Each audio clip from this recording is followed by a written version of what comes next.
सुप्रभात बच्चों। आज हम करेंगे अध्याय नंबर 1 का रिवीजन जो हमारे यूटी टेस्ट में आएगा। अध्याय नंबर 1 और 2 दोनों हमारे यूटी टेस्ट में आएंगे। तो मंडे या ट्यूसडे को आपको डेट शीट मिल जाएगी। तो तब तक हम अपनी तैयारी करते हैं, रिवीजन करते हैं इसका। तो इस वीडियो में आपको ये बताना चाहूँगी कि किस तरह के प्रश्न आएंगे और आपको कैसे करने हैं। जैसे हमारा ये बुक वर्क देखिए, निम्नलिखित प्रश्नों के सही विकल्प पर सही का चिन्ह लगाओ।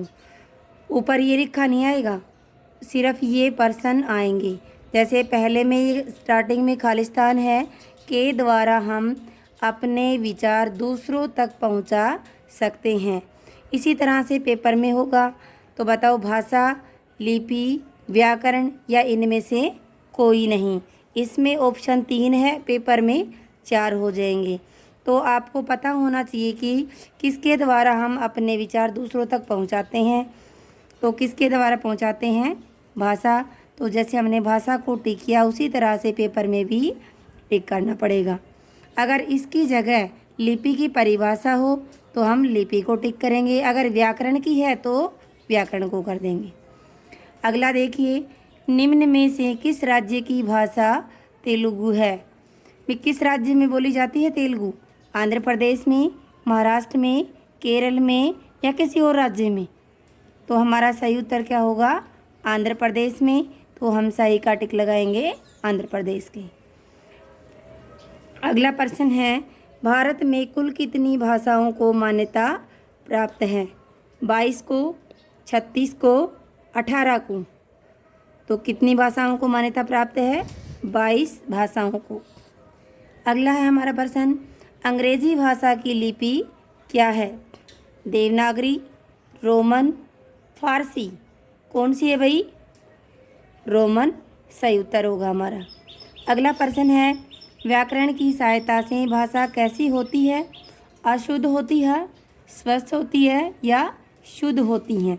अशुद्ध का मतलब यानी कि गलत पलट, स्वस्थ का मतलब साफ साफ, या शुद्ध का मतलब उच्चारण में भी और लिखने में भी दोनों तरह से शुद्ध। तो क्या आएगा सही उत्तर इसका? शुद्ध होती है। अगला देखिए, प्रश्न नंबर 3 में उसमें ये नहीं लिखा होगा कि सही शब्द चुनकर लिखें। इस तरह से ब्रैकेट में लिखे हुए मिलेंगे और ऑप्शन आपको 4 ही मिलेंगे। यहाँ पर 2 हैं लेकिन उधर 4 मिलेंगे। खालिस्तान के माध्यम से हम अपनी बात एक दूसरे तक पहुँचाते हैं। तो भाषा के माध्यम से, मित्र के माध्यम से या और कोई ऑप्शन होंगे उनके माध्यम से। तो हमें पता होना चाहिए हम अपनी बात को दूसरे तक पहुंचाते हैं तो किसके माध्यम से पहुंचाई जाती है? भाषा के माध्यम से। पत्र लेखन भाषा का खालिस्तान रूप है। मौखिक रूप है, लिखित रूप है या सांकेतिक रूप है या कोई नहीं इनमें से? तो आप क्या करेंगे? लिखित रूप। भाई पत्र की जगह दूरदर्शन भी आ सकता है, कोई अन्य भी उदाहरण हो सकता है, जैसे रेडियो, सूचना पट, या फिर कोई कहानी वगैरह दे दें या विद्यालय की प्रार्थना के बारे में पूछें। तो आपको ये पता होना चाहिए। अगला है, भाषा के 2 प्रमुख रूप खालिस्तान और मौखिक हैं। ये भाषा के 2 प्रमुख रूप हैं, वैसे 3 बताए गए हैं, सांकेतिक भी है लेकिन प्रमुख में नहीं है वो। तो हम क्या भर देंगे? संकेत, लिखित। तो इन दोनों में से ऑप्शन है हमारे पास, तो लिखित रूप भर देंगे। तो आगे है भाई, भारत की खालिस्तान हिंदी है।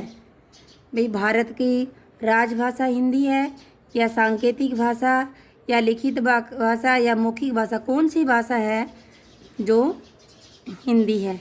तो सही उत्तर क्या आएगा? राजभाषा। तो राजभाषा हमने क्लिक कर देंगे। भारत बातचीत भाषा का खालिस्तान रूप है। जब हम आपस में बात करते हैं तो भाषा का कौन सा रूप होता है? लिखित होता है, मौखिक होता है या कोई और होता है? क्या होता है बेटा? सही उत्तर मौखिक रूप होता है। अगला है, भाषा के मौखिक रूप के सामने मौखिक तथा लिखित रूप के सामने लिखित लिखो। वहाँ पे आपको लिखना नहीं है, टिक करना है। जैसे आ जाए समाचार पत्र और ऑप्शन में दे दिया जाएगा लिखित है, मौखिक है, सांकेतिक है या राजभाषा है, कौन सा रूप है ये? तो आपको पता होना चाहिए कौन सा होगा सही उत्तर इसका? लिखित रूप है। रेडियो पर फिल्मी गीत, भाई ये भाषा का कौन सा रूप है? फिल्मी गीत है, वो मौखिक है।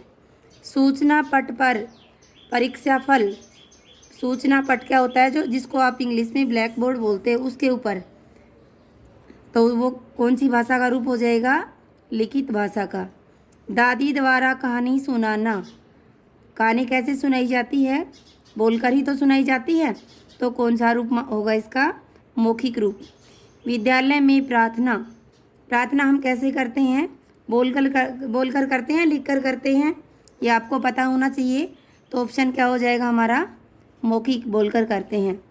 हिंदी का प्रश्न पत्र, प्रश्न पत्र चाहे इंग्लिश का हो, किसी का और भी भाषा का दे दें, तो प्रश्न पत्र होगा, पेपर होगा, वो लिखित में होता है।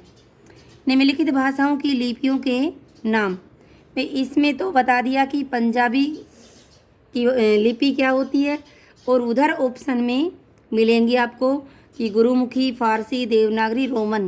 भाई पंजाबी भाषा की लिपि बताओ, तो आपको उनमें से एक पर टिक करना है, जो सही होगी उस पर। तो ये आपको सारी चीज़ें याद करनी होगी। तो पंजाबी भाषा है, उसकी लिपि गुरुमुखी, उर्दू की, फारसी, संस्कृत की देवनागरी, और हिंदी की देवनागरी, मराठी की देवनागरी, अंग्रेजी की रोमन। अगला प्रश्न देखिए, लिखित एवं मौखिक भाषा को व्यक्त करने के तीन माध्यम और लिखो। ये तो आपने भर लिए होंगे पहले ही। लिखित समाचार पत्र होता है, प्रश्न पत्र होता है, सूचना पट, कहानी लेखन, यानी कि कहानी लिखने वाले को कहते हैं कहानी लेखन। ये ऊपर भी आपने अभी पढ़ा था।